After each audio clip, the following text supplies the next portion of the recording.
Hello everybody, welcome to the County Seat. I'm your host Chadwick. Today we are bringing you our show from UAC, the Utah Association of Counties, from their training center, because we're here to learn about the importance of counties interfacing with the Utah State Legislature. You know, if you think about it, if the counties don't show up, legislators don't always have local communities' best interest in mind, and it requires an ever-vigilant effort. Joining us for our pre-legislative session show is Lincoln Shurtz, who is the Legislative Affairs Director for the Utah Association of Counties, and Ricky Hatch, who happens to be the big kahuna at UAC this year. So, gentlemen, thank you for taking the time. There is always an annual event that happens right at the beginning of the legislature that probably is noteworthy because, you know, particularly for rural county elected officials, they get a lot of heat for taking all the time to come up to the legislature. Why is it so important for them to be there in person? It's crucial. Our legislators are so stretched and pulled from so many different directions. It's nice to have counties be one of those voices that can get their ear and talk to about key things. So much that of what they do impacts us at a county level and our citizens. It's just really good for them to know that we're there, know that we're interested and engaged, and to establish those relationships. Well, and Chad, I think if you think about what county's role is as it relates to the state, we oftentimes play the administrative role on behalf of the state. So think of some of the major programs people care about. Corrections. We use county jails to do much of the corrections work in the state of Utah. Behavioral health services, largely administered by the state, but the day-to-day work's done by counties. Road, infrastructure, I could go on and on. Economic development, all of these things that the state has an interest in are really carried out by counties. So having a county voice to make sure that what they pass actually gets done at the county level is important for both the state as well as county officials. Do you think there's a general disconnect between what they ask counties to do and what they think it's going to cost counties to do?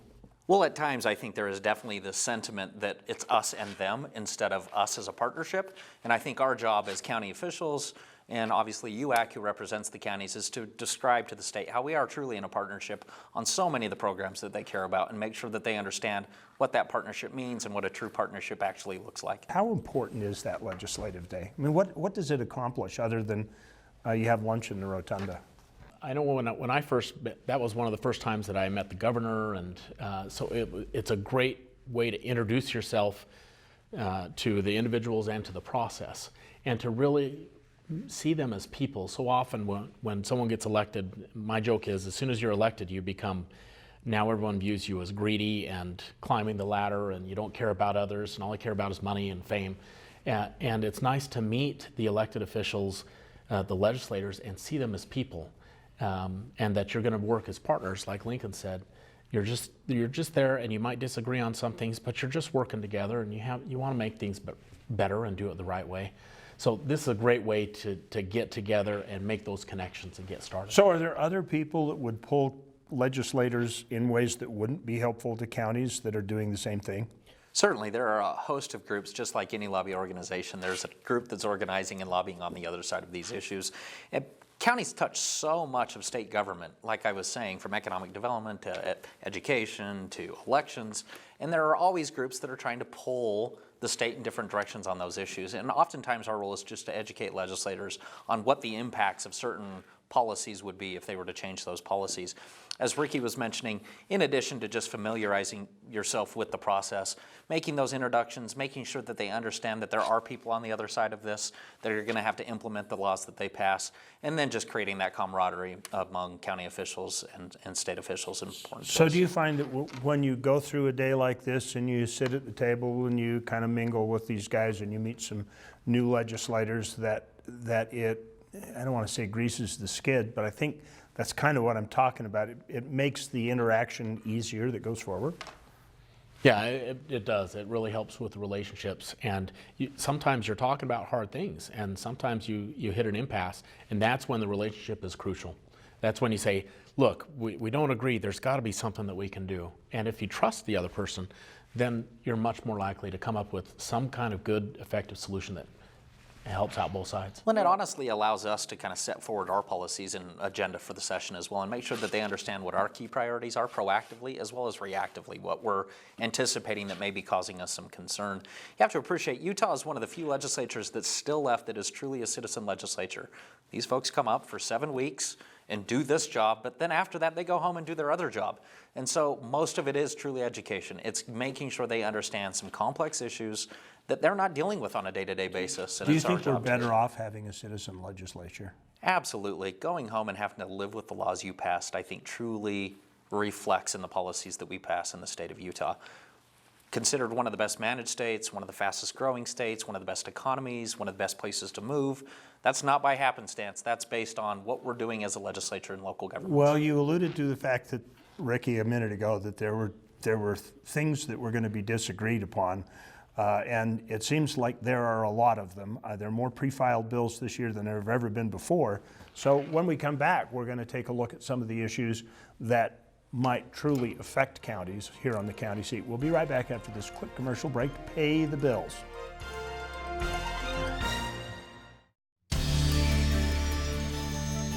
Welcome back to the county seat. We are talking about the legislature. It starts this week and it gets in full swing, and there are a lot of things happening. So let's talk about some of the key issues. What are you guys representing the Utah counties? What are you most concerned about this year? Well, a couple of different issues. It's going to be a unique year for a lot of different reasons. Namely is we went through a process whereby through a special session we passed tax reform this year. I think most of the public's probably heard about tax reform. 154,000 signatures were gathered to repeal the effort that the legislature just undertook less than 4 weeks ago. It is a big undertaking. This will be the fundamental piece of how they construct the state budget. If this gets to the ballot, the legislature then has to determine and weigh whether or not they construct a budget based on tax reform either being enacted or repealed. And so that's a big question that the legislature is going to have to deal with. They're trying to balance a $20 billion budget in 7 weeks. And oh, by the way, then debate 1,000 pieces of legislation on top of balancing that $20 billion checkbook. So there's a lot of inertia behind that effort. A lot of things in that bill that affect counties. In that bill, there were provisions to fund roads, county roads throughout the state of Utah to the tune of about $5 million. There was a host of other issues dealing with the way in which we collect and administer sales tax, which counties participate in. So there's a lot of things in that piece of legislation that largely were probably misunderstood by the public.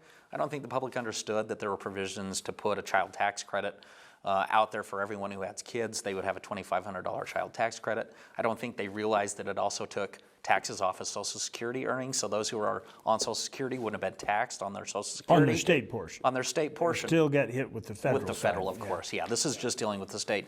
But obviously the narrative on sales tax on food, sales tax on motor fuel, and sales tax on diesel kind of became the narrative in the public sphere. And so the question will be, how is the legislature going to deal with that? There are a lot of people anticipating that the legislature will likely repeal that effort.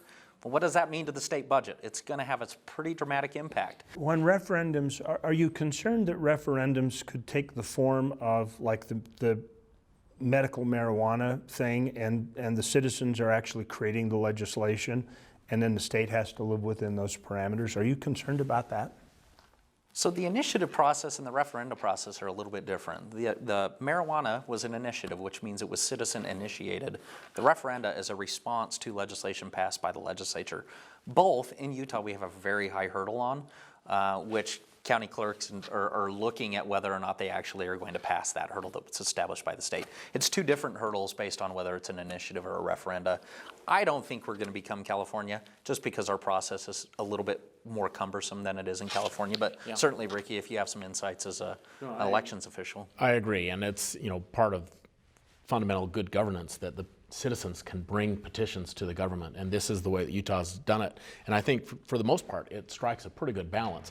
It's not impossible, but it's not super easy. So it leaves the legislation to the legislators unless the people feel strongly enough that they can do better or they need to address something else. Do you think, Lincoln, in your experience, that this whole issue of tax reform is going to suck all of the oxygen out of the room for the session? Certainly. So a large portion of what they do during the 45-day session is the budget. And when I say that, that includes all the appropriations that come out of the budget.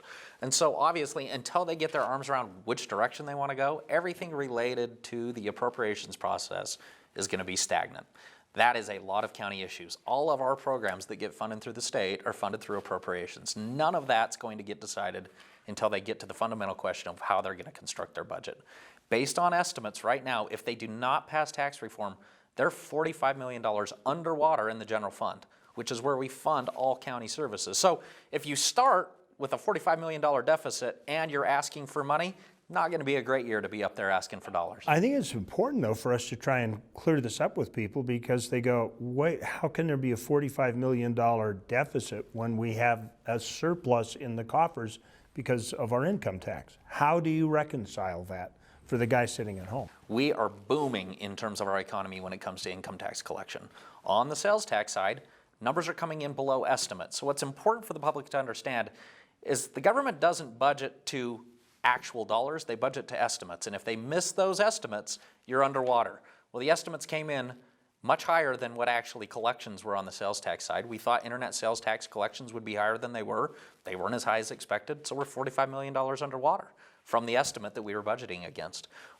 That's the narrative that the legislature is going to have to deal with. That's the reason they were having a sales tax and tax reform conversation.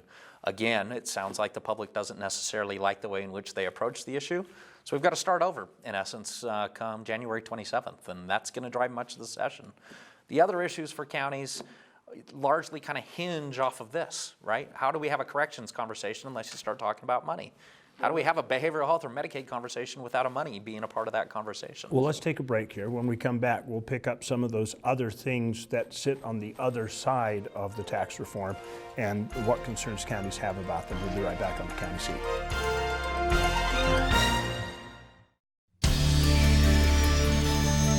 Welcome back to the County Seat. We're having a conversation today about the legislative session. It is just hours away from beginning as you see this on TV. We've so far talked about the fact that the gorilla in the room is the tax thing that the special session put out. Let's get past that and say they get that solved. You know, our usual culprits are jail funding, mental health funding, and roads.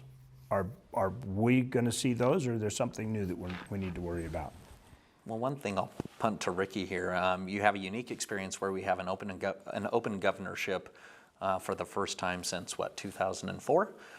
So it's going to be a busy elections year. With that, there are plenty of elections bills that we're going to be dealing with as we anticipate probably 7-8 candidates on the Republican side and probably several more on the Democratic side. So there are going to be a few elections bills that maybe Ricky can give us a quick brief on as well. Yeah, for elections, generally each year as county clerks, we see about 40 to 50 elections-related bills come our way that we have to research. Really? Yeah, it's pretty intense, and sometimes you have two bills that are doing the exact same thing. We have that instance this year. We have two bills that would repeal the straight party voting, that would just take that away. And that's one of the things that we'll be looking at and analyzing and chiming in on as far as our opinion. But that's the interface with the people is the elections, and it's crucial. And surprisingly, it's not. They're always trying to tweak it and make things a little bit better here, a little bit improvement over there, and it's just a challenge because what makes it better, that depends on the opinion of the legislator. I can see getting away from two-party in the metropolitan areas, but boy, out in the rural parts of the state, I'm not sure how that works. Yeah, and that's a challenge that we have as clerks, is to make sure that as we analyze this legislation that it works or doesn't work, not just for the large counties and the Wasatch Front counties, but also for those that are rural or who may run elections slightly differently than we do. What are people not anticipating that, as you've looked at pre-files, Lincoln, you think is going to be? One of the really cool things that I think is going to be coming largely through the inertia of the Speaker of the House, he's announced his interest in kind of revamping the vision on recreation and outdoor recreation in the state of Utah, recognizing that with just in-state growth, we're going to add an additional 1 million people here. Plus, when you look at the migration to the state because of our economy, what does that do to our natural resources and our recreational assets that we have in the state that are completely being overutilized at this point. So he's asked a group, including counties, to come together and kind of revision what we want to do in outdoor rec. He's committed to throw a lot of money at outdoor rec, recognizing that is part of the quality of life that's drawing people to the state of Utah. So I think there's some really cool opportunities in outdoor rec. That will be buttressed with the continued effort that we continue to put into transportation. And it probably is worthy of note saying that Utah has already gotten out in front by actually developing an Office of Outdoor Recreation that reports to the governor through GOED. We were the first state in the nation that created an Office of Outdoor Recreation in economic development in the country, which now has been followed by 14 other states kind of taking our lead on that. We want to continue to lead. We recognize this is something that's kind of a crown jewel to Utah. The Big Five campaign that we've all seen has certainly brought visitors. We want to keep them coming and have new assets that they can come and enjoy, and obviously have those same assets for our own population. So that's a great thing.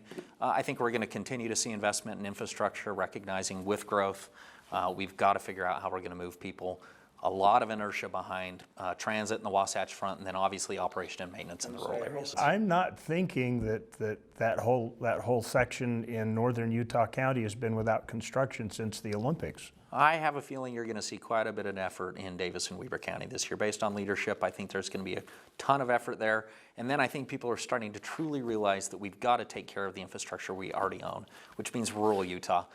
Operating and maintaining infrastructure in those rural counties is very difficult because you don't have a population to support it from a tax base standpoint, but there are thousands of miles of road that we need to maintain. And so we have been pushing on that effort pretty considerably. And to get back what you're saying, with recreation being a bigger emphasis, you got to get people out to those areas. Absolutely. And they're going to be coming from that growth on the Wasatch Front. Yeah. So good, we're going to take one more break. We're going to come back for our final thoughts here on the county seat.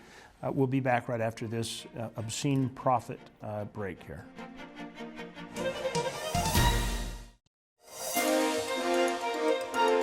Welcome back to the county seat. We're having a conversation today about the legislative session, some of the things that are on the horizon.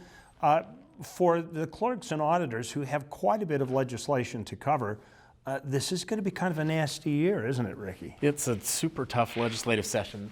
It's 2020, presidential elections, those are always big, but there's a third election this year, and that's the presidential primary. And that happens right during the middle of the legislative session. So on top of us having to keep on top of the 30 or to 50 elections-related bills, we've got to run an actual election, and there's a lot of interest in it. So we'll do our best, and obviously the election comes first. We've got to make sure that runs smoothly and appropriately, but we've got to stay on top of those bills too. Plus, with all of the open governor's seat as well as Congressional District 1, there's a lot of interest right now and a lot of attention, a lot of signatures that we're looking at and validating. It's just super busy. It's been a crazy busy year already. Thinking, how many pre-filed bills are this year? I hear it's higher than ever before. Do you have a number? Yes, there's as of today, there's over 250 House bills and over 120 Senate bills. So what's that? Almost 400 pieces of legislation before we've even started the session. On average, we get about 1,000 bills a year. And on average, the legislature passes about 500 bills a year. So if you do some of the math, in a 45-day session, they still take their weekend, so we're talking 33 working days. They're passing over 500 bills. So you can see the speed at which they're moving these bills. You're talking 20 to 30 bills a day moving through the entire process. If you're not on top of that, it flies right by you without your input, which is why it's so important for counties to be involved through the Association of Counties and others. So what is the process? How does this all work? I mean, you guys, I'm trying to find you at the Capitol, and it's just like you're a blur. I think that plaid blur was Lincoln going from one place to another. Yeah, I mean, I think we can blame technology, right? With technology, making amendments, getting bills introduced has become substantially easier. And until we get a handle on how we're going to do that, no Speaker of the House and no President of the Senate wants to limit the number of bills that their members can introduce. So we kind of have this interesting balance that we're trying to make sure that we're thoughtful, but at the same token, not restrict folks' ability to actually introduce legislation. At this point, I think it is a little overwhelming to think that we're passing 30 or so bills a day on average. Do you worry about the quality of legislation that comes out if they're trying to pass, 500 into 33 days? I mean, that's multiple bills per day. And in the first part, they don't pass any, so. Yeah, I mean, I think every year we have cleanup bills, which essentially means, whoops, we screwed something up. We need to go clean it up. I think that's indicative of the process moves pretty quick, and if you're not paying attention, things can slip by. So if you look at it in the broader picture, it's amazing how good we are at actually getting it right and getting the right law in place, but there's certainly opportunity for improvement to make sure that there's more input from both citizens as well as stakeholders in all of these processes. And maybe the referendum's an indication of that, right? I mean, we tried to do something. The legislature spent 8 months on tax reform. According to the public, probably still didn't get it right. And so maybe we do need to reform some of those processes. Who Well, knows? they were a little tweaked right from the get-go because there was so much opposition to 441, which started this whole thing. Yeah, absolutely.